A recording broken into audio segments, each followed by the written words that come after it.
সকালবেলা আসসালামু আলাইকুম, সবাই কেমন আছেন? সকালবেলা করে এসে ছাদে আমি ঘুম থেকে উঠে আগে ছাদ বাগানটা দেখবো, ঘুরবো। এসে দেখি ফুল ফুটেছে, গোলাপ ফুল ফুটেছে। এই গাছে 3 রকমের গোলাপ দেখেন। এই যে হলুদ, এই যে এটা একটা কী কালার, এটা আবার এই দেখেন এটা কী কালার। 3 রঙের ফুল। আরও ফুটবে, এই যে এটা ফুটবে।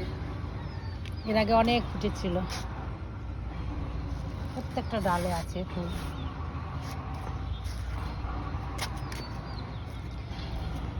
এই যে গোলাপ ফুটেছে, এগুলি আমি ডাল কেটে কেটে নিজে চারা তৈরি করেছি। এটা হলো হলুদ গোলাপ, ফুটবে। এই যে হচ্ছে জবা,